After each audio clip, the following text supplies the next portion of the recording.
Thank you, Ian. So nice to see you guys and be back face to face. I am so happy.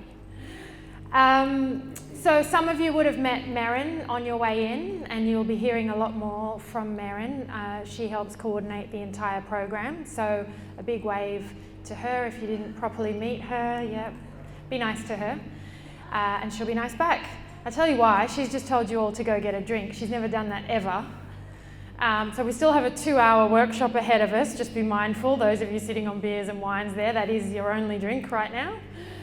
You can have more drinks this evening. Kidding though, it is a nice icebreaker, and you are very lucky because, as I said, it's never happened on any other program. So you must be special. So obviously you guys know we couldn't do the program last year, and we did it in different ways with online content. This topic in itself, networking relationships, really does need us to be together. So I'm delighted to be back, and I'm delighted to be working with you for the next couple of hours. I have got handouts for those that thought this was a lecture. If you split that, they can kind of pass one and take it, and you can do the same. So what I've basically done is just taken the images of the slides that I'm going to use and left you space for notes. So who would like a pen? Okay, so as Ian mentioned, I run a business called Relatus, and at Relatus we pretty much teach human skills. What does that mean? Soft, social, emotional intelligence. So all the stuff that you're supposed to know, but no one ever teaches you. Okay, so everything that we cover is a learnt skill, which means that your brain doesn't necessarily know it, and it's something you can learn and improve as you go. So it's not like personality. So you know, with personality you've got a particular type, and usually that's your type, right? This is a little bit different. Everything we look at is a skill rather than a type. So on the personality front, just so you know, like let's say you're particularly introverted as your personality type. When it comes to networks and relationships, that doesn't excuse you from networking and building relationships. It just means you do it in a different way. Okay, so it doesn't matter what your personality type is, you still need to do this stuff. The main message I think to take from today is to do it in a way that's genuinely kind of congruent with who you are. Okay, so we don't want everyone walking out of the room networking the exact same way. I want to make sure that you take some skills from today and some techniques that you feel comfortable with that are going to work in your style, in your job title, in your workplace. Does that make sense? Who's bitterly disappointed you're not going to learn how to work a room? I was having lunch with a friend yesterday, and she's 50 next year and she's still single, and she told me she's going to do speed dating. And I was like, please don't do speed dating. It's like speed networking, right? You cannot possibly get to know someone in 30 seconds or a minute or however long you get to go blah, blah, blah, blah, blah, blah, blah, blah, blah, move on. So relationships obviously take time. Having said that, everything I teach you today can be used for dating, so because it's based on psychology, so there's an added bonus there. So what we want you to apply it to, unlike your personal lives, is anything you do that has to do with people. Okay, so if you think about it, whose organisation here has various different memberships that you belong to, like industry associations and professional groups? Excellent. Okay, so from time to time you'll go along to things, right? And you represent yourself and you represent that business. So most people that we've ever worked with, we find that they stick to each other. So let's say two people go from the same company, they tend to talk to each other and then leave again. Does that sound familiar? Yeah. And then the same goes for any stakeholder entertainment that you might do, or hospitality or things like that. So if you think about all the different ways you can apply networking skills, it's very, very broad. So we're not just looking at networking in terms of meeting new people. It's internal networking, it's client engagement, anything to do with industry. So you can apply this pretty broadly once we look at it holistically. Okay, and there's just some of the companies that we work with. So why zippers? Well, clearly we want these relationships to work, and for them to work, it does take work on our behalf, okay? So the kind of stuff we're going to be covering today is how to make it work, how to keep those relationships tied together over time. What can we do in terms of our human skills to make sure that we are updated with, the kind of techniques and strategies that are going to work for us to help us do this better. So it's not like you don't know how to start a conversation, right? But we might look at something that helps you start a conversation in a better way that produces a better result. Does that make sense? So that's the kind of stuff we're looking at. And then, of course, as an end result from this, we want to make sure that you can position yourselves going forward, so people know who you are and what you do, and then you can start to build your influence into other people's networks. Does that sound like a good use of time? Hopefully. So this is, I guess, more important now, having had the year that we've just had, but traditionally anyway, we've been working towards moving to this style of doing business. So if you think about it, over there you're seeing formal hierarchies, and anyone that's worked in a formal hierarchy or still currently does knows how information flows. It's very much one way, and it's not necessarily the best setup for getting the best out of your people. So the reason I show you this is because as future leaders, you're going to make some decisions around the style of leadership, and there'll be other workshops coming this year that are going to kind of question and challenge those leadership styles. But from a relational perspective, I'm bringing this up because I think it's really important for you to understand that the environment that you work in is going to impact how these relationships work. So a lot of organisations move to more of a flatter structure, but you still get a very siloed effect with that, right? So the type of organisations that I've been doing this for 15 years, and I would say ever since the last GFC, so over the last 8 to 10 years, there's been a big shift in organisations trying to do this differently. And this networked approach basically means that there is no real hierarchy. Now, obviously people have job titles and they have a job description and they do something. But what the theory is that you individually can talk to anyone to get your job done.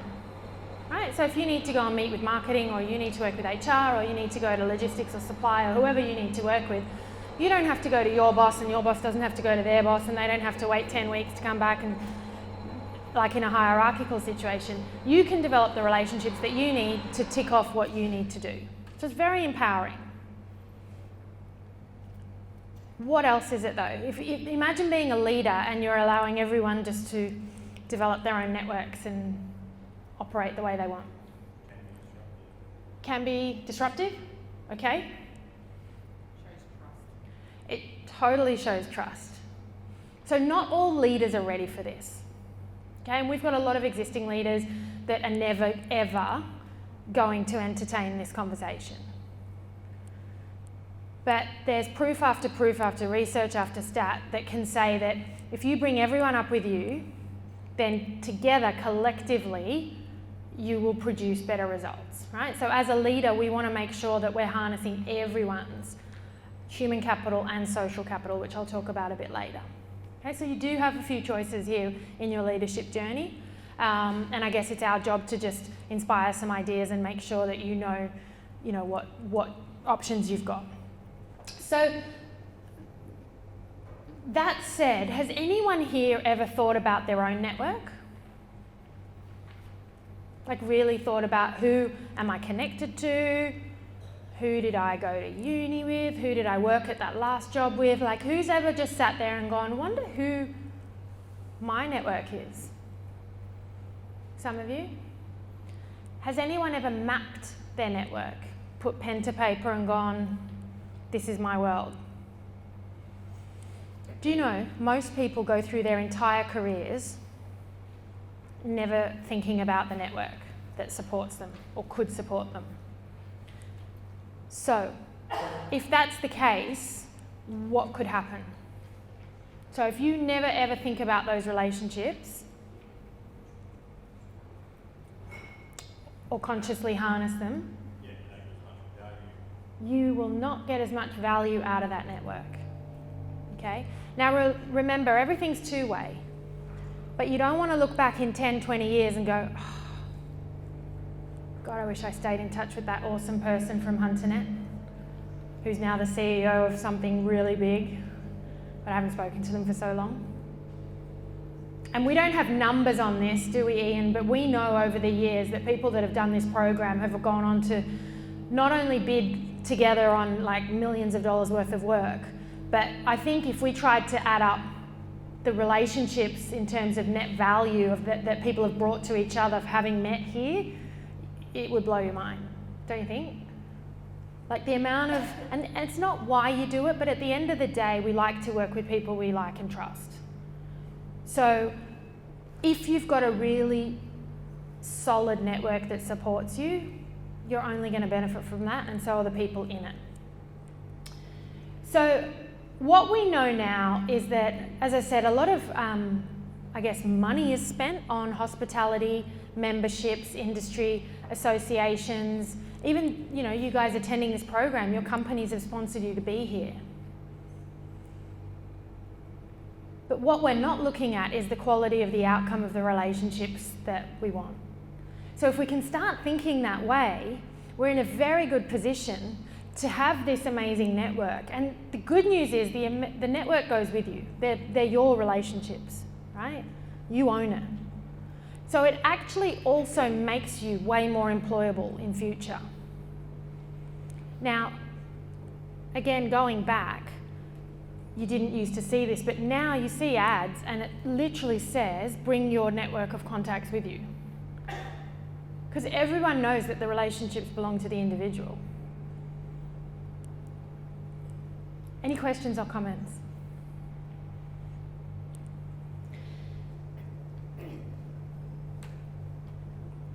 Now, normally if we were doing like a 6-month program and we were working on this pretty extensively, we would do what's called a network matrix. I show you this because I want to tell you guys about Dunbar's number. And Dunbar's number is translated onto this to show how the strength of a network works. So if I go one more over, has anyone heard of Dunbar's number? Robin Dunbar? So he's an anthropologist that did the research to show how many relationships can we humanly manage.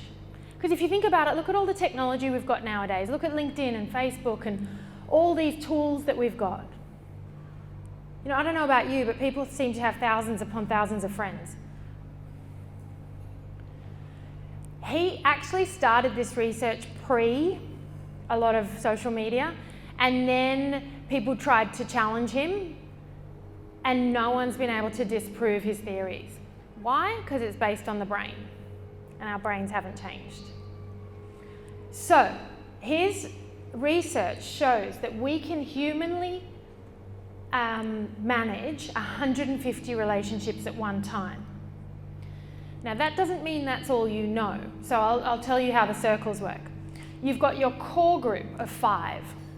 So imagine that's your parents, your wife, your husband, your kids, you're in a circle, right? And by the way, I will always talk about personal and professional because you're one person. So it's really important that when we're doing this, we're looking at your entire world. So there's your 5. Then you've got your clan, which is your 15 out of that. So it might be some team members, it might be some other family members, some good friends.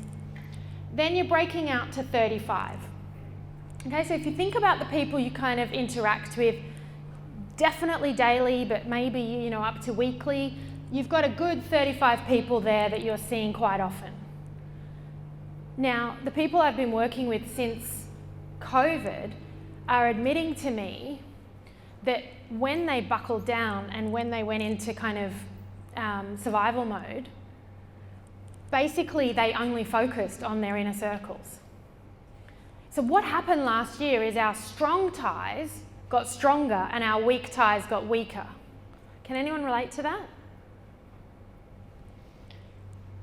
Now, that 35 then jumps to our total, which is 150. Obviously, you know more people. Half of you on any project that you do will know more people just in that. So there are other circles. You've got acquaintances at 500. People you know by sight. You know, hi. school community type people, or where you live, the local cafe, that type of thing. People that you don't necessarily intimately know, but you know them just to see them. And then you've got your potential connections, which is in the millions. Because if I've got 150 and you've got 150, then through you I have access to your 150. So that's what we call the ripple effect. So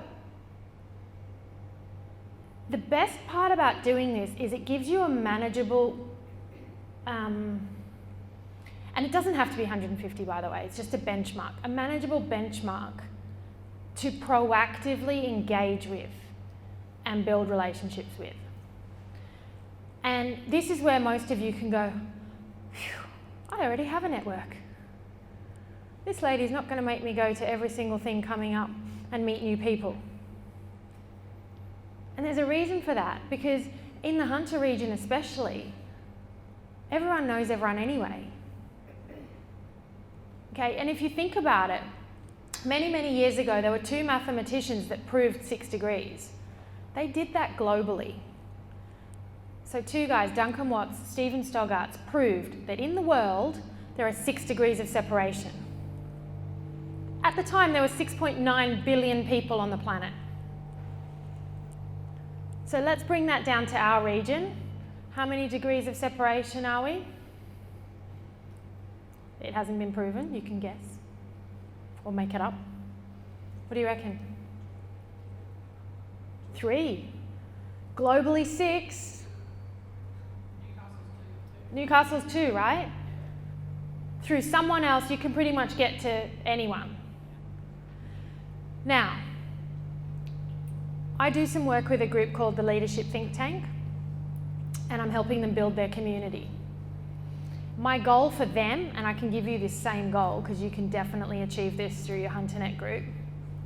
My goal for them is to be 1 degree from anyone they want to be. But what it means is everyone in the group has to work really hard to get the quality of their network strong. Because it's not good enough to go, hey, like, okay, I'll give you an example. If you go to my LinkedIn, you'll see 4,500 people there. I don't know 4,500 people as a two-way connection, right? But I'm a speaker and I'm a trainer and people follow me, so I've got lots of one-way connections. So if you look at a newsletter, it's one way. Lots of social media, one way. So if you wanted to meet someone through me, and this happens all the time, people look at my LinkedIn and go, oh, you know so-and-so from wherever. Can you introduce me? And I go, sorry, I can't. And I'll base that on 2 things. 1, do I know them? 2, do I want to introduce you? Like, who are you to me in this network? Because if you're just coming to me for a favour, I'm not really going to be that excited by helping you. So the reason I keep coming back to this two-way thing is because you've got to be very clear that this 150, you've got to work at that to make those relationships two-way. I know you, you know me. Because when they're two-way and when the quality's there, that's when you're going to start to see the impact. So are you guys familiar with the concept of reciprocity? So reciprocity in itself, it just means if I do something for you, you do something for me, right? But the theory, so there's a guy called Robert Cialdini. He wrote a book called Influence. By the way, all these articles, Dunbar's Number, the books that I reference, they're all on the articles and books on our website. You can just link straight through. Nothing to do with me, I get nothing for it. I've just listed them all there. So if you want to do further reading, if you're interested in this, go to articles and books. They're 2 separate pages. The book on influence talks about the fact that, and basically Cialdini did this research. He went around the world and he proved that it doesn't matter what culture you're from, doesn't matter what gender you are, doesn't matter who you are, our brains are wired that if you do something for me, I feel indebted to do something back. So if you invite me to something, I feel like I've got to invite you. You give me a gift, I give you. Who's gone through the phase of going to all your friends' weddings lately?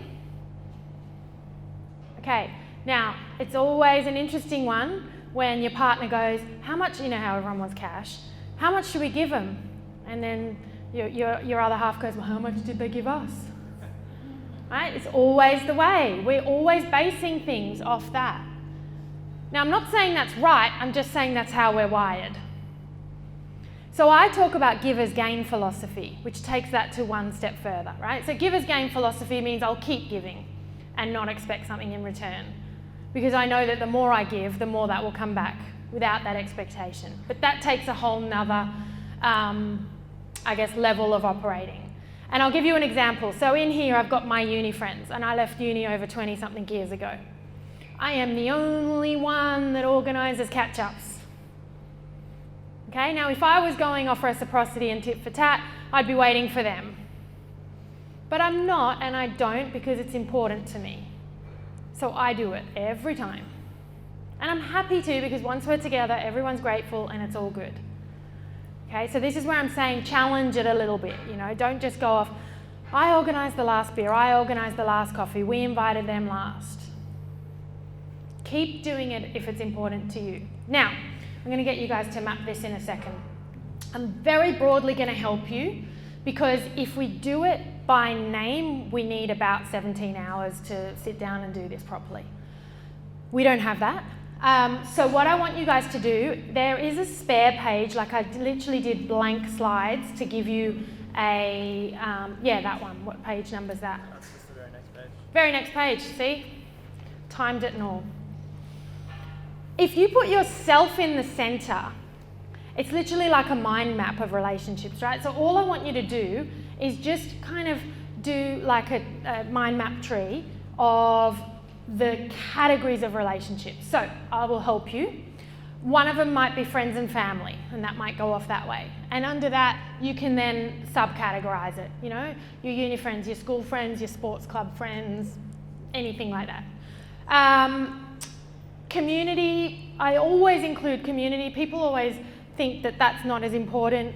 I think after the year we've just had, you will all realise how important that is. That's our neighbours, that's our parents of our kids' friends. You know, it's not necessarily your intimate connections, but it's people that you do associate with.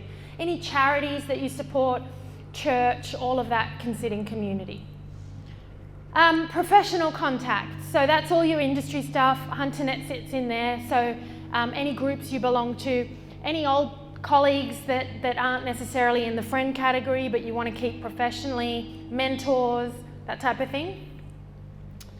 Your organisational contact, so again, depending on the size of your company, that's going to be bigger or smaller, but it's your team, it's the people you deal with. So if you're just dealing in this region, fine. If you deal with other states, if you deal with other countries, you're going to have those divisions in there. Anyone do anything with prospects or clients on behalf of the business? Some, not all, because some of you might have internal roles. If it applies to you, again, put it down. And then finally, any stakeholders. So this could be suppliers, it could be government, it could be agencies, anyone external that impacts your job, but they're not necessarily clients, they're like strategic partners. Does that make sense? Okay, now, before we get any more weird noises, you guys start doing that. We'll put some music on. I'll just give you like 5 minutes to just brain dump your world on a piece of paper and see what happens. So, most of you have got like 80-90% of it down, and as I said, what's going to happen is you're just going to keep remembering people. Even there's going to be people that walk in this room tonight that you realise aren't on there. Okay, so just keep that piece or redo it onto another piece of paper and keep that handy, at least for this year, just so you can start to understand the power of how this works. And as I said, if you want to transfer it to, you know, your email account or whatever you want to do, a spreadsheet, then by all means do that. These are your relationships. This is your network. Now, why do you think I always do personal and professional? I said it's because you're one person, but let's take that one step further. They can interrelate and change. They can interrelate, yes. Time? Okay. How do you mean? So you spend time in both? Yeah. Okay. Yes. Do you gravitate the same type of individuals? So the kind of people that professionally kind of you hang out with more are similar to your friend type. Okay. There's no right or wrong, I'm just curious. Can you lean on them for sort of crossover? Like my neighbour might work for a company I will work for. So Yeah. So this is a conversation that I've been having with people for the last 15 years. So many people separate their personal and professional worlds. It's almost like they go to work and they put on a different persona.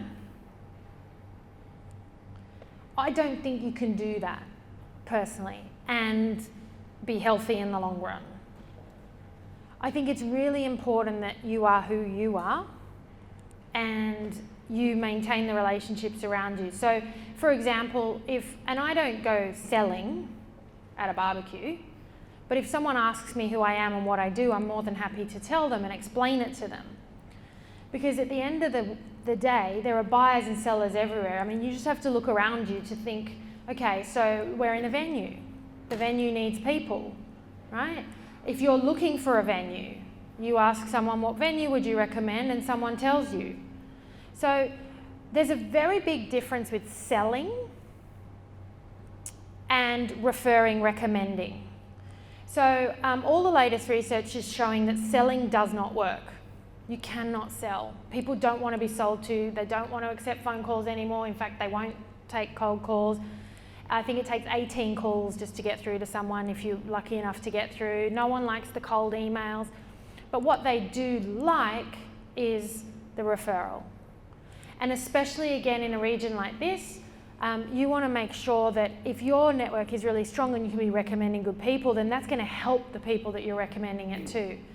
So for me, I'm always very proud of my personal and professional, and I don't mind mixing them because they kind of do mix anyway. You're going to bump into someone at the restaurant or the pub or whatever anyway. So just bear that in mind to be that one person. I feel like that will really help you to feel more comfortable with this rather than feel like you have to walk in a room and be someone else. And in fact, someone once said that to me at a training. She said to me, so what you're saying is I can be myself. I was like, well, who else do you want to be, you know? But that's sadly how some people navigate through uncomfortable situations like a networking room.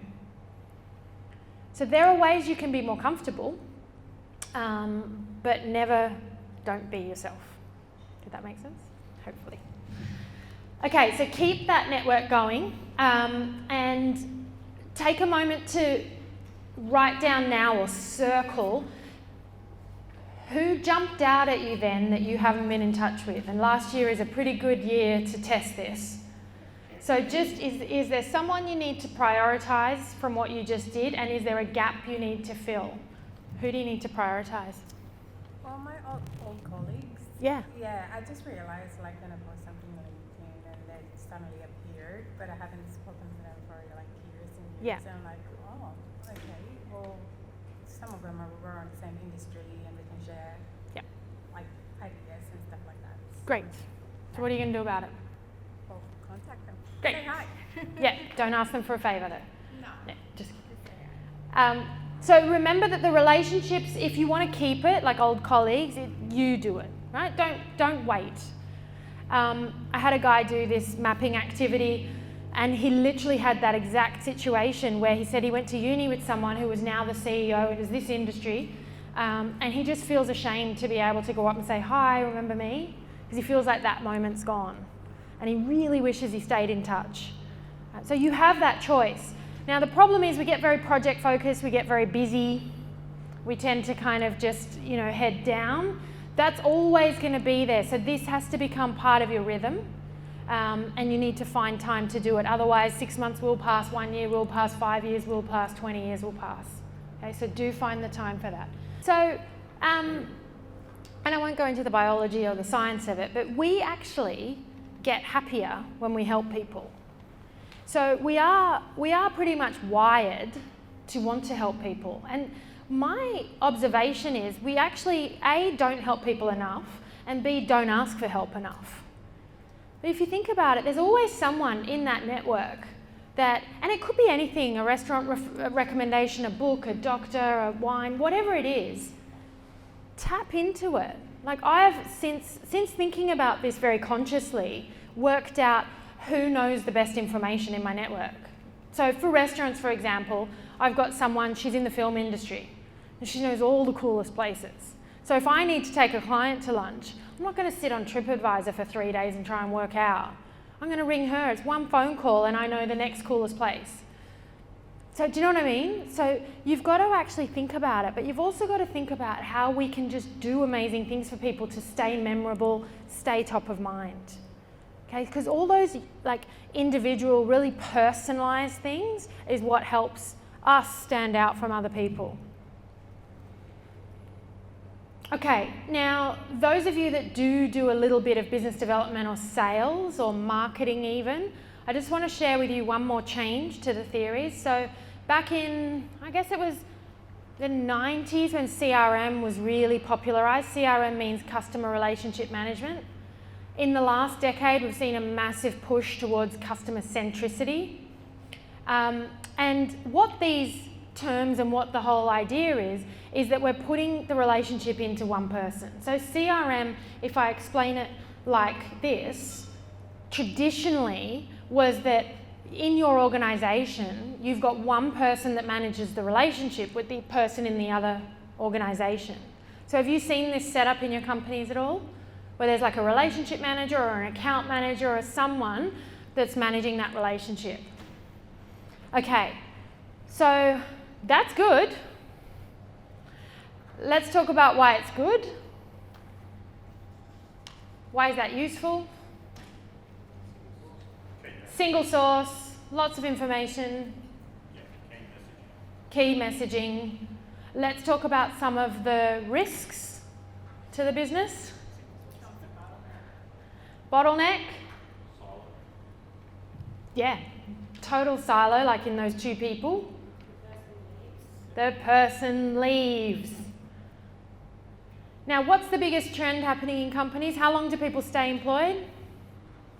Look at the last 20 years. It's getting shorter and shorter and shorter.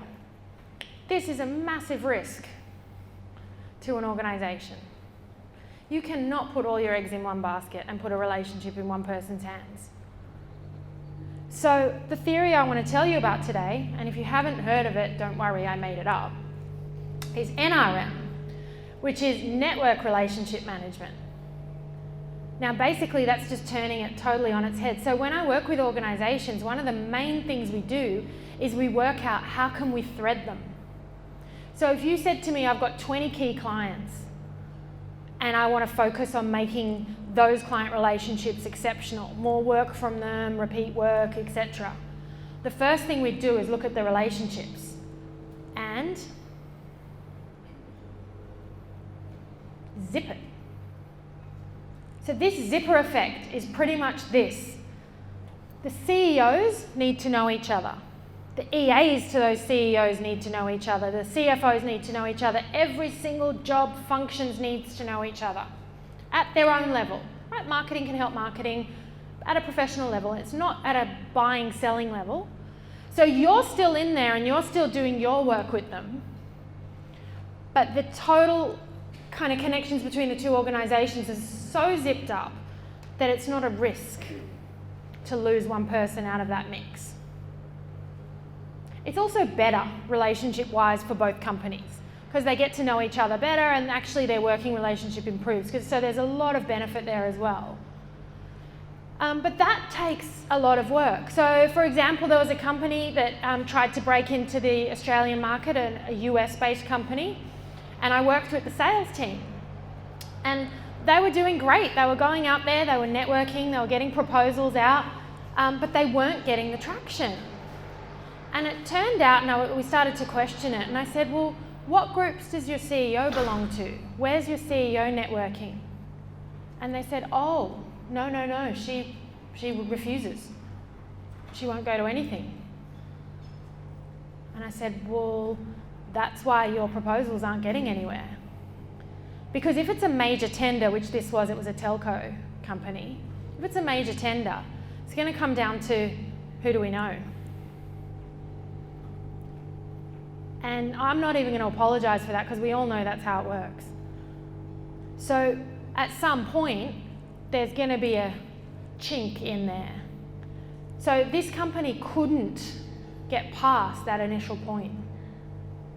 And it's not an easy thing to tell people, is it? Because it's not obvious. See, relationships are intangible assets. It's very hard to measure.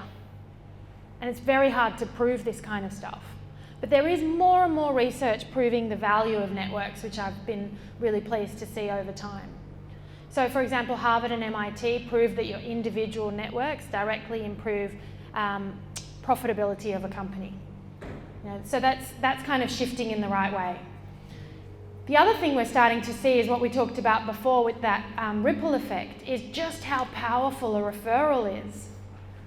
So if you're wondering where I'm going with this, the better all your networks, like I said, the better the opportunity to refer and recommend.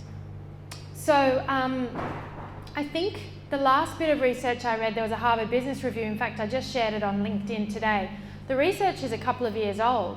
The article is gold because it talks about the death of the salesman, pretty much, and the power of B2B. So B2B being, I'm not going to take the salesperson's call or pitch, but if someone tells me, you know, this is a good opportunity or this is a good supplier or I recommend this venue or whatever it is, it showed that 90% of the time that's going to be a sale. There's no metric that can beat that. And those of you that are in marketing, hopefully this is starting to get you really thinking about how you can utilize your existing client base for referrals and recommendations, because there's no cost to it either. If you're really clever with this, imagine the ripple effect of all those customers referring you to their networks.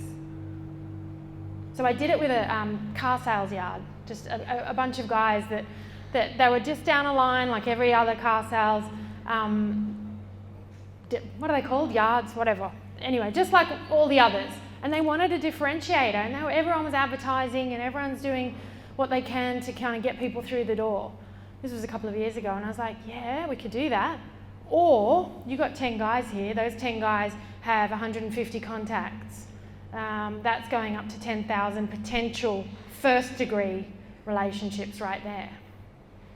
And they were like, oh. Because again, if you're going to go buy a car, and I know this, my mum did this, couldn't believe it. She just goes, I want to go buy this car. And I went, you need to go test drive it. She went, no, I don't need to drive it. You should have seen the salesman. He's like, no, you have to drive it. She's like, I don't want to drive it, I just want to buy that one. She just wanted to buy that one because her friend had told her to buy that one, that's a good one. She didn't care about test driving it. The salesman just could not believe it. But that happens. Okay, so this is what you want to be working towards. Can you imagine if all those people were referring you?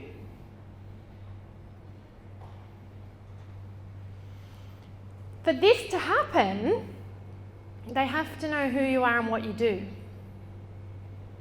There's a bit of work that goes into this.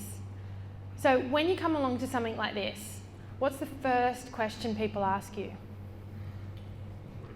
What do you do? Hands up if you like that question. Okay, hands up if you don't like that question. Why don't you like it? I'm in HR, a lot of people don't like it. Okay, so it's just because of what you do, you don't like answering it? Yeah. Okay, why do you like it? See what everyone's doing.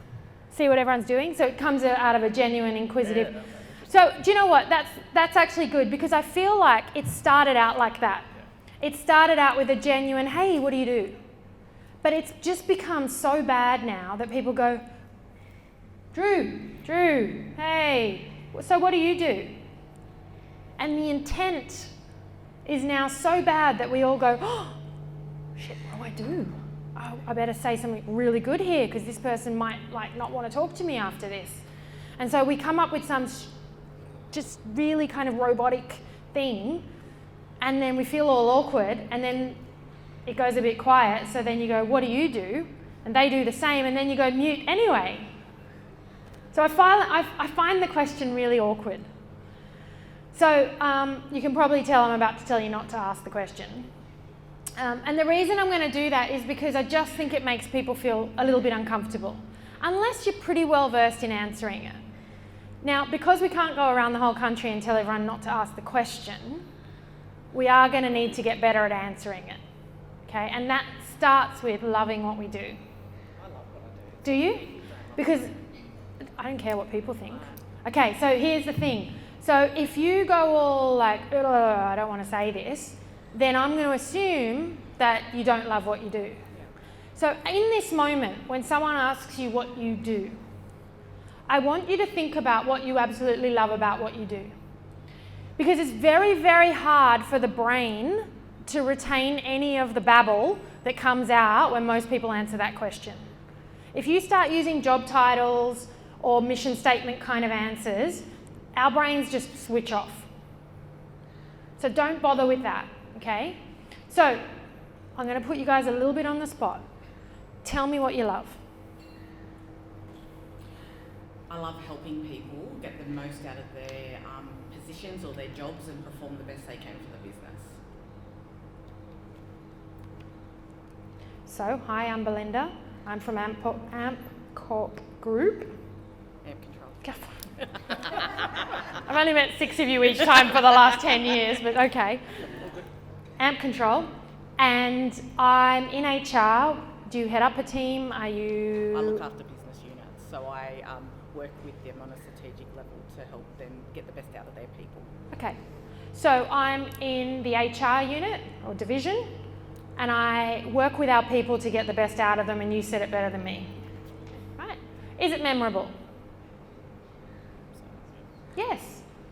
So all I need to take from that is she's in HR, where she works, and get a feel for where that is. I don't need all the detail right now. I just want to know, is there a follow-up question? Is there a conversation here? Anyone else? Do you want to try it? I don't mean to put you on the spot, but this is really important to get this right because it'll change the way people view you and how they talk about you. So another way to look at it, whose mum, dad, aunt, uncle, someone close to them genuinely knows how to promote you to someone else when they go, hey, what's Claudio doing these days? Do they really know how to position you? No. Whose fault's that? Why? Because we don't get excited. Go to Easter with your family and tell them what you do. They need to know what you do. Who wants to try it?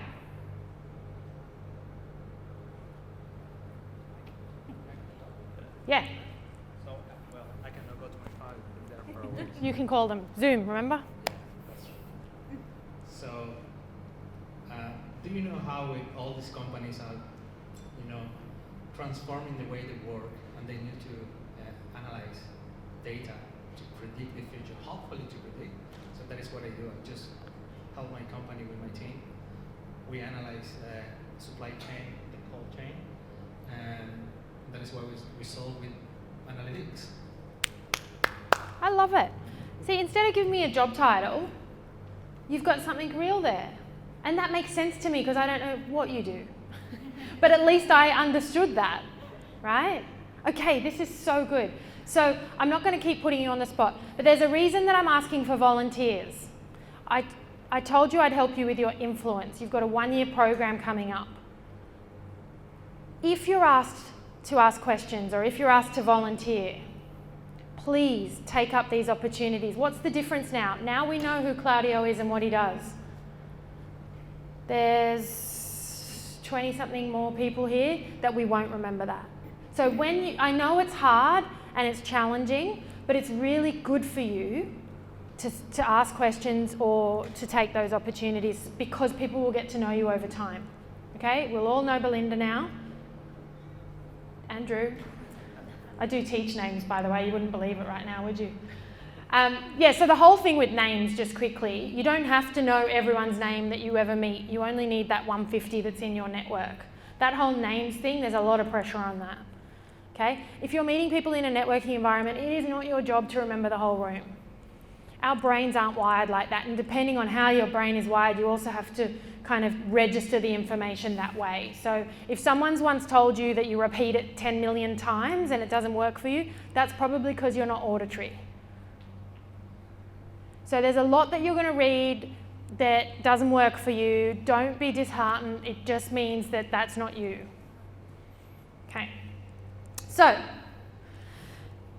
relationships matter. Networks are powerful. A brand isn't what the marketers tell us. It's what we go out there and tell them. You are living examples of your businesses and brands. Every time someone meets you, they form an impact of your company. So we need to make sure that we do that well.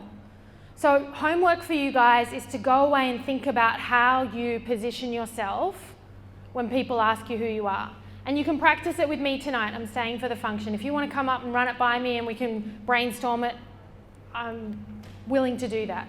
If you want to write it down and email it to me and have a conversation about it, I'm happy to do that. Okay? It's really important that you get comfortable with that.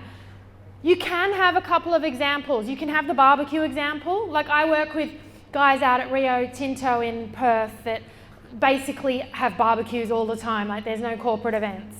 So their version is very different.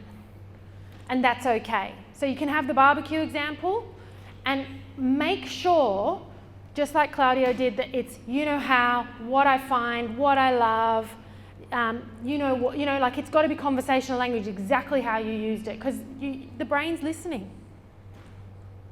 Okay, the second you add jargon to it, people switch off.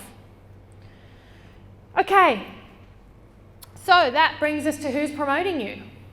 So look down now at those networks. Do those people know who you are and what you do? The one that you mapped. Did you change jobs recently? Are you new to something? Have you told everyone what you're up to? It's up to you to make sure that you can communicate that really well so that they're able to promote you. So the way, I'm putting that down, I'm just going to project. Are we okay? Okay. When the two mathematicians, Duncan Watts and Stephen Stoggarts, did the research, this is how they did it, right? They just showed how people are connected. But can you see how this is really disjointed? So these are nodes, connection nodes, right? And this is 6 degrees proven mathematically.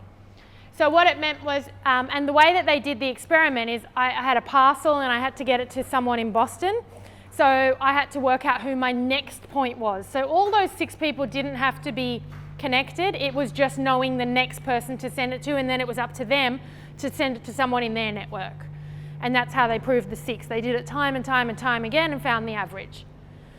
But in reality, networks don't look like that. And when you did your mapping, you worked that out. So remind me your name? Kate. So Kate was the one that said, we have lots of cross connections. Okay, so not everything sits in a nice, neat little box. And this is where it starts to get interesting, and this is why I always come back to reputation is everything. You've got to be yourself. Because the second someone thinks that you're not, they're like this. And then for the wrong reasons, it'll unravel, right? And it could just be nerves, right? But you don't want to give a bad first impression because first impressions actually really last. So we want to make sure... Exactly. And this is where the referrals and recommendations get interesting, because you can only ever refer or recommend someone that you actually do value what they do, because the second you do something and it's not something you value, like yesterday I was at one of these leadership think tank groups that I said that I work with, and this girl said that she put someone forward for a job but didn't really know the person and didn't know if they were capable. Well, it didn't work out and it made her look bad. Okay, so you've got to be really careful that when we talk about small world networks, there is an impact because everyone knows everyone. And again, especially here. So, the question for you guys is, who do you need to focus your attention on? What relationships can you tap into more? Do I need it? Probably. Oh. Oh yes, I do need it. That's much better. What relationships can you tap into more? Who do you want an introduction to? And we're not going to solve all this tonight, but you are going to solve it this year between you. Okay? Who do you want an introduction to, and who can you introduce someone else to? Now imagine if you could go within this group and solve all of that. Wouldn't that be amazing? And I believe you can. We just got to get really good at who we know and the quality of those relationships. So it's not for today, but if you can take a moment to write some, especially the first two, you should have a good idea of who you need to focus your attention on and what relationships you can tap into more. You can probably jot a few ideas for that one. If someone jumps to mind of who you want an introduction to, I'm going to give you a mic to share that, because you just don't know who's coming tonight and who knows who. So be careful what you wish for. So I'll just give you a couple of minutes to fill that in. Okay, so feel free to... Did someone have one? I heard a noise. Ooh. Ian Cribb. One more. Ian Cribb. From Glencore. Len. I think he runs the Australian operations. Okay. Anyone? Ian Cribb. Ian Cribb. All right, we're putting it out there as a challenge. Yeah, I went to school. Did you? Ah! He's also suing the company.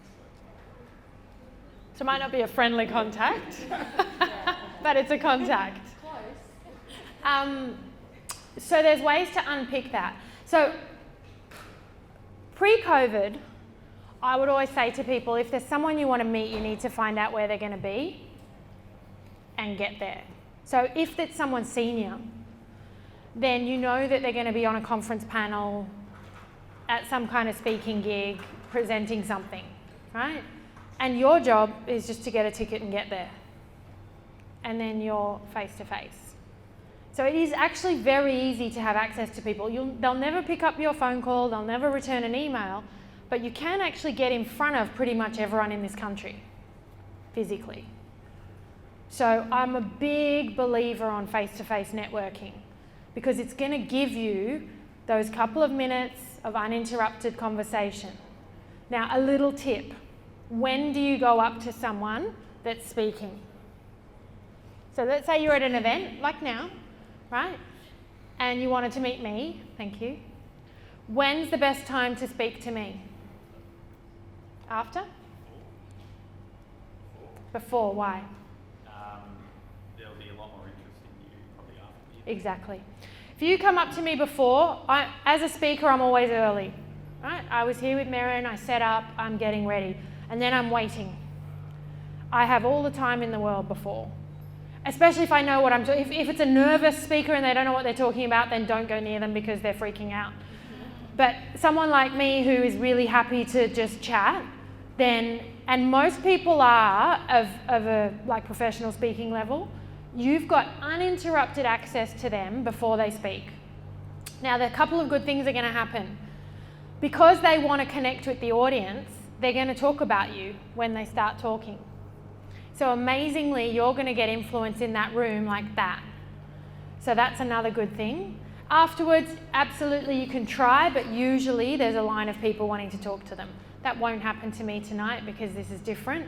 But do you know what I mean? Like usually if that's your only access to someone, people literally like if I was at a business showcase type thing, like a few years ago, I did a Koshi's Business Builders thing, and I just had like people like lining up all the way down there. It was just very weird. Yeah, with questions. It was cute. But I'm hanging around all night, so you don't need to line up. Always a good way to get one-on-one time with someone. Now I know we're coming back to face-to-face, but just remember that. That's going to be there soon. And, hopefully back. So let's say I was, wanting to come and meet you tonight. Would it be okay, that I send you a LinkedIn message to say, hey Julia, Even better. so you know that I'm going to rock up? Yeah. Yeah, and because I would then say to you, please come and see me before. So the LinkedIn, if you're going to a 2-day conference, This is always a gem. If you're going to a 2-day thing or a 1-day thing, I highly recommend you pre-plan your networking. So you reach out to people and go, hey, I see we're going to be at the same conference. I'd really like to meet with you. And literally you set up breakfast meetings, drinks after, whatever it is you want to set up. So then you're maximising all your time. We digressed, but that was a good question. So we've talked a little bit about how the world's changed, okay? And things are impacting the way we can connect, and things are impacting the, well, thankfully we're face to face, but I guess the way that we can interact with people has fundamentally changed. If we put the last year aside, anyway, we were getting a bit more distanced. And by that I mean there's a lot of technology, people hide behind emails, like there's still a big kind of disconnect with what happens at a face-to-face level to what could happen. So the point I'm trying to make here is I actually want you to get back to being human.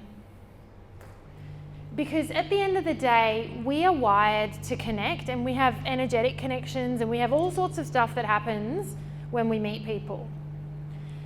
And to do that, we have to be face to face. So I don't know if you know this, but eye contact leads to trust. So for example, in an exchange, if you don't give me enough eye contact, I'm starting to doubt. And it's all happening at a subconscious level. We don't realize it's happening. But there's all this stuff that we need to be aware of when we're interacting, yeah? So I was really humbled last year because I feel like what it did anyone else end up on like zillions of Zoom calls? Yeah. At first I was kind of freaked out. 2 dogs, 2 young kids, this is gonna be chaos. And I'm a presenter, right? I'm supposed to be like really professional on the other end of a thing. I gave up on that. I was like, you know what, I'm not gonna fight this. Here are my dogs, here are my kids, this is me. And I actually think all my relationships have got so much stronger by giving people an insight into my life. Because I'm not just this person. I am the wife, the mother, the dog owner, and all the other hats that I wear. And that's good. And so I feel like we can take a lot from this and think, okay, so why don't we let people in a little bit more and be a bit more real? Because they're just like us doing the same thing anyway. And I found that the more I shared and the more real I was, the more people did the same. And it gave a depth that I didn't expect last year. It also gives you a chance, depending on how well you know people, and I do a lot with emotional intelligence, to really understand where they're at. So a lot of people struggled last year. And I remember I was driving past one of the school mums. I don't know her that well, but my daughter's just gone into year 3, so let's say I'd known her for 3 years up until last year, or 2 and a bit. And every time I'd seen her, she just seemed different. And then this one day I was driving past and she just happened to be by herself outside gardening. She's got 3 kids, it never happens that she's by herself. I just pulled over and stopped the car. And I just went, "Are you okay?" And she went, "No." And totally broke down. Hadn't been able to talk to her husband about it, hadn't really realised how bad she was feeling. And it was just the perception of kind of noticing the change that made me stop and go, "Is everything all right?" And I'm sharing that because I think we gather a lot of insight about people and we don't tend to act on it. Do you know what I mean? Sometimes you know, but you just go, "Oh, well, next time I'll ask them." So I just really challenge you to be more human and tap into what you actually do feel and know. And I think by doing so, people will get to know you better and your relationships again will just go to that next level.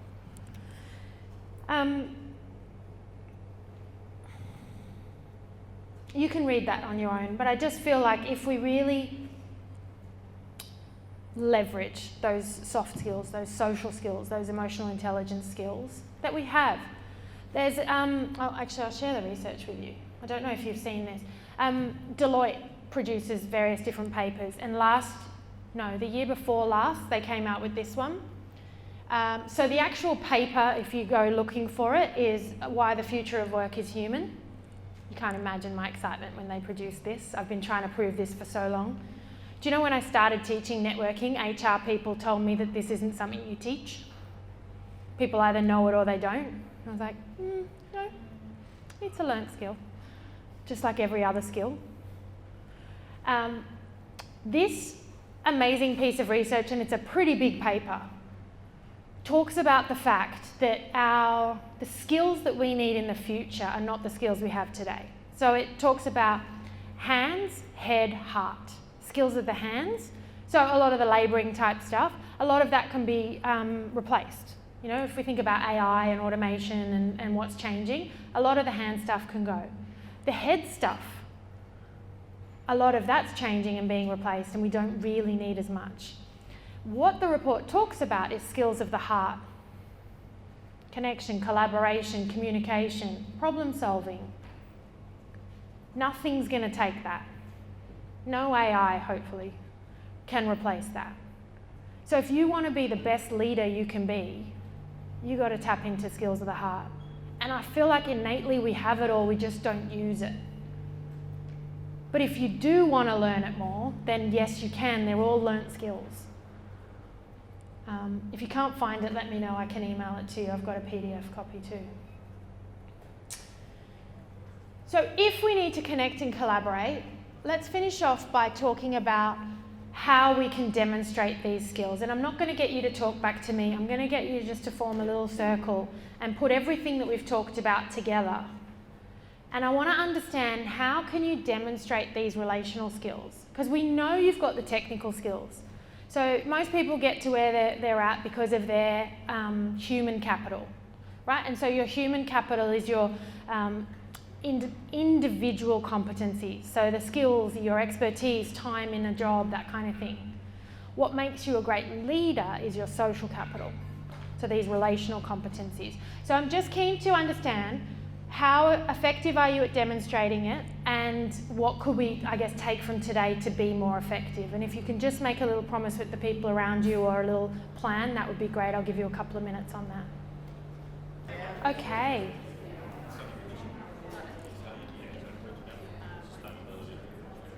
Hopefully you've got some good ideas from the groups, and you will check in with each other on some of those as this leadership journey continues. I feel like accountability is a big thing in a group like this. Like, you come and you hear really good ideas, but what do you do with them? So it is going to be a really nice thing if you guys do pick up just on your own. I know you'll have mentors for other parts of it, but if you can check in with each other on little things like this, where you can go, hey, you said you were going to do this a little bit more, or make time for this, how's that going? I feel like you'll all benefit from that kind of encouragement as well. I don't go too much into emotional intelligence in presentations like this, because obviously they're a bit short, and the thing with emotional intelligence is that it's very individual, because when you're working with it, you work out like what you're like, and then you work out how to apply that to others. So it's kind of like we do a 360 review and we work out your gaps and that kind of stuff. So all the HR people are like, yes, we know. For everyone else, it's pretty amazing. I worked with a project director in a construction company the year before. Forget last year, I worked with no one. And he actually said to me, so he's middle-aged, and he said, and he's got teenage kids, he said, do you know what? I wish I knew this, because I think my marriage wouldn't have ended, and I'd have a better relationship with my teenage kids. And I just thought, so this emotional stuff, the feeling stuff, we just need to really use it more. And the only thing I'm going to say on it is that we've all had bosses, we were just talking about it there, that I guess we didn't connect to, or that didn't hear us, or that didn't play that role for us. And then we've had the ones that do. So remember the things that you loved about the ones that do, and really channel that as you develop as a leader yourself, because there's so much that you can take from the good and continue it. We can't change the ones that we can't change, But if all future leaders coming through are more emotionally intelligent, then we've got a chance to do this well. So there are a few things that you need to think about in terms of reactions and what happens. So basically, the thing with emotional intelligence is everything that happens triggers a state, so a state being an emotion, which then leads to a behaviour. Okay, so you guys arriving here today, smelt whatever you smelt, that led to a state, that led to a behaviour. It's just that simple. And every second we're bombarded with billions of bits of information, be it the helicopter, be it the background sound, be it whatever, right? And you always have a choice. And obviously the more tired you are or the more stuff that's going on, that's going to impact how you respond. So I'll just show you at a very high level what these choices are about, okay? So the way we feel influences thinking, behaviour and performance, like I said. So you can either be reactive and the opposite of that is anxious. So let's say we're in a negative state. This is kind of the stuff that we would be feeling. Stressed might come out as aggressive. Fearful comes out as blame. So these are all negative, yeah? Disempowered comes out as lack of responsibility. Uncertain, absence of trust. We were talking about trust there. So I should talk about trust quickly. Everyone tells you that you work with people that you like and trust. I'm going to tell you now that in your networks, you're not going to like and trust everyone. It's just not simply possible. But you still have to have relationships with them. Okay, so just remember that. You've got to still be able to operate in a professional manner with people that you don't necessarily like and trust. And they're going to sit a little bit further out in your circles, and that's okay, but you still need to work with them. So back to your choices, we know that if you're more relaxed, you're more solution focused, if you're a bit more purposeful, you know, that's going to lead to being engaged, valued, promoting the brand. Can you see how this goes? So every moment when we're feeling whatever it is we're feeling, that's going to lead to an impact and a behaviour. And you're going to see the ripples of this in your teams as you engage with them. And as you get to know them better, you'll also know their triggers and how to manage that. So there's, again, a lot you can do in terms of strategy and technique around keeping people centred. So what I'm trying to say is it is okay to have a bad day and it is okay to get upset. It's just understanding how to manage it. And anyone that's got kids will know that that's a huge thing that we try and help them with, right? So again, we're looking at, if you think about it, it's honouring commitments. So these are some of the things that you can do to come across really well in terms of being more emotionally intelligent. Honouring commitments, keeping promises, involving people in decisions. So this could have come out in your conversations just then. I know making time for people, I was overhearing some of them, making time for people is certainly one as well, because when you do that, you make them feel like they're valued. Recognising other people's work and achievements, that's huge. How many times do we all get annoyed if we're... It's so often that you have an idea at a meeting and then someone says the same idea and everyone goes, that's awesome. And you're like, I just said that. So we can do lots with this and making others feel appreciated. So that's how we can use the EI in a really positive way. So you should be able to read those. Again, if you can't, if it's too small, let me know. I can send you larger copies to look at. So we're coming to the end. Yeah. Oh, yeah, that's right. Okay. Yeah, that's true, because I wasn't going to do EI and then I thought, no, I have to do EI. So this is normally a 3-hour workshop, not a 2. So there would have been a hell of a lot more on EI, but you're absolutely right. I can email them, but you need to go through Merrin.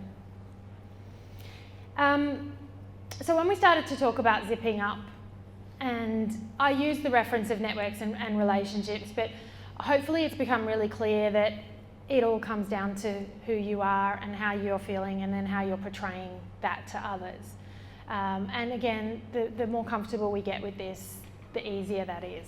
So it does start with yourself and you being your best self. When we talked about human capital and social capital, which I've referenced a few times, You need both. You know, don't let people tell you otherwise. So to be a great leader, yes, you need the industry experience and the expertise and the knowledge and all of the kind of individual competencies. But what we know is what makes us even better is that social capital. So the social capital are your relational competencies. Reciprocity, for example, is an example of relational competency. Collaboration, harnessing networks, all those amazing things that we've talked about today, everything in that was a relational capital building skill. So in order to move forward, and I should tell you, in my experience, the more senior people get, the more removed they get from their internally. So let's say you start climbing the internal ladder, you tend to stop interacting at that professional level. And that's a generalisation because some of the best CEOs and some of the best leaders of this country are very highly networked and do find time. But what I'm saying is, in general, a lot of people, because they get so geared on the job, they actually lose a lot of those professional contacts. And that's a huge problem when it comes to this part, which is the knowledge sharing, the benchmarking. Because if you think about how ideas are generated, you know, how we learn about things, a lot of that comes from the external contacts. It's not coming from internally. So if you want to have lots of great conversations internally, you need to tap into those external networks to do that. So this is a great example, but you need to keep this going. And there's lots of examples of your individual industry associations where you can tap into that as well. I was going to ask the opposite actually. Are you finding with the big companies that you work with that social capital is more important than human? So when you get to the leadership level, yes, that's going to stand you apart. So there was a bank, again going back a few years, and the leader of that department was leaving, and they had a 2IC, second in charge, and it was just absolutely assumed that 2IC would get the job. So the person promoting the 2IC was the person leaving, right? And that's often the case, you know, a senior person is going to tell who they think should take their job, and often it's the person they've been grooming to do that. Someone else in the business was put forward by several people, didn't have the same experience, didn't have the same education even, like on paper, you would question, can they do the job? But several people in the business actually vouched for that person doing it. And because the assumption is because there were people backing that person and the only person backing this person was the person leaving, the person with more social capital got the job. So you are tending to see that a bit more, and again, it's not proven, it's not a fact, but you're seeing it more and more play out. Yeah. Any questions or comments on anything to do with the social side, the soft or emotional? Yeah. There are a few organisations that are doing away with the larger office spaces and are keeping allowing a lot more of their people to work from home. Yeah. Remotely now. Yeah. How many things that you're seeing on trends of how organisations are managing the social side well as opposed to just maybe the silos and maybe So the first thing we know from the current working situation is productivity has improved. So companies are very excited. What hasn't improved is relationships, and no one's doing it's very hard to measure relationships. So I know from the conversations I'm having that that's going to have a huge impact. And you guys know it. Like if you get up and go to the kitchen and you talk to someone, you get an idea, you tell them what you're working on, you know how it works. You're not doing that at home. But yeah, you're more productive because you're focused on what you're doing. So I'm more productive too, but I'm not as engaged, and I'm certainly not as connected. I was talking to someone, he works for a US IT company and his boss is in Canada. He has a review with his boss every 3 months. Do you know in the Sydney office no one has checked on him? He's been working from home for a year. No one has contacted him. It's just like that stuff's happening all the time. People are just taking it for granted that everyone's okay. They're not. So yeah, I don't think we've measured the relational impact. And certainly even just like, if you think about it, like who doesn't like going for a beer and a chat? You watch, this place is going to be heaving in a minute and everyone's going to be like, woohoo, we're back. You know, this is us, we're social beings, we're tribal. We're not used to independently living and you know, doing things on our own. My grandfather was a bit of a philosopher and he's Czech, and he had a saying, ruka ruku meje, which means one hand needs the other to wash. I always have to do it, but you know, you can't wash a hand on its own, so it's like this. And the theory is we need each other. And when we were talking with that group there, the best thing you can do as a leader is to surround yourself with great people, right? Because at the end of the day, we cannot know and do everything. And so the whole point of networks is to tap into the intelligence of everyone else and better yourself through that process. It's that simple, but this is genuinely how we're wired. We come from tribal ways. So yeah, it'll be an interesting one to watch. But if you can get back to offices and you can get all your connections going, you should start really encouraging that with your teams. I get I think 1 or 2 days at home. I think we could find a nice balance. Like, I don't think going back 5 days is necessarily the answer. I think there's been a huge benefit to people's family life, not being at work from 7 to 7. I know certainly in our family, like having my husband there has been a huge help, and the kids are loving having dinner with him. And you know, there's all those beautiful impacts that we don't realise yet either. Yeah. Questions? Comments? Probably the one that hit with me was being yourself at work. Yep. I find when I drive home, the borderline there, when I go past that, I just leave everything at work. I have to. So I don't know how I would manage that. Yeah. Yeah. But leaving the thoughts at work is great. Like, I think that's a process thing. So often I'll say to people, call like Bridget, you know, so on the way home you call someone to de-work. So everyone should have a process of doing that and not taking their work everywhere. And then you should, when you turn it off, you have to be present. So the point is to be present with whoever you're with. So if it's at work, be present at work. If it's at home, be present at home. You owe it to those people to do that. So there are processes that you can put into place to make sure that you do that well. I remember years ago thinking, oh my God, I could work 24/7 and still not get through my work. Like, I run my own business, I wear all the hats, finance, marketing, admin. You know, you could just keep working. And then it hit me one day and I was like, I'm just gonna turn my computer off and it can wait till Monday morning. And it was like, this is 14 years ago, and it was just great. I just went, well, pff. And you know, often we put the expectations on ourselves. Other people don't have these expectations. Most people are fine if you give them something Monday, not Friday. So yeah, we can manage that better too. I think that one of actually trying to switch off, or my husband actually came and we had lunch one day while I was at work, and for me to be able to change from my work head to family head, I actually found it really difficult. And even just trying to converse with him during lunch, and I just couldn't pull my head up out of work enough to be able to go, oh, hang on a minute, I need to swap and, you know, be the wife or talk about the kids or things like that. I found it really difficult. I haven't done it again since. Yeah. Well, and so that's a realization for you if you can't do it.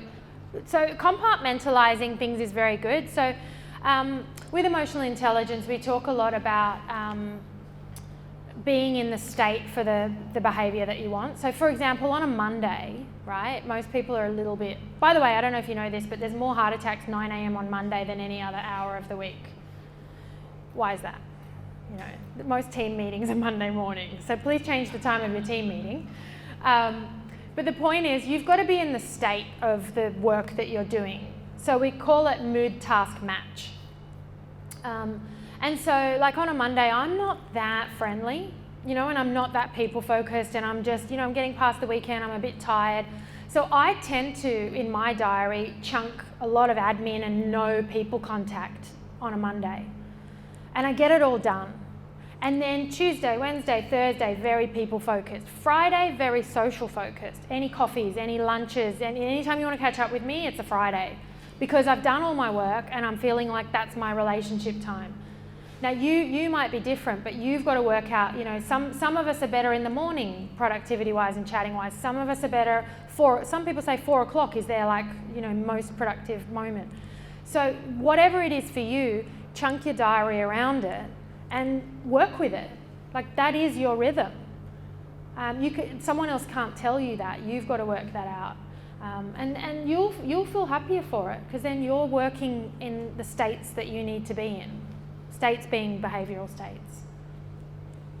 So look, it's a big area, and I'm more than happy to keep the discussion going. If you want to follow me on whatever, I can share like research and things. So there's LinkedIn and there's Facebook, and if you actually join the newsletter, which it's supposed to be monthly, I may send it 3 or 4 times a year. I'm not much of a writer.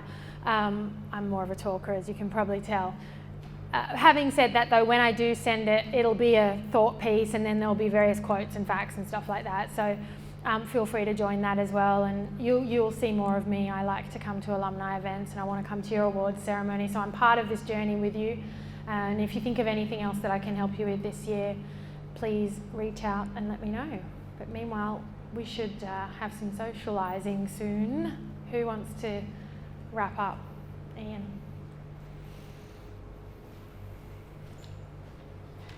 Thank you. Thanks, Julia. Warm round of applause for Julia. Another fantastic session, as always.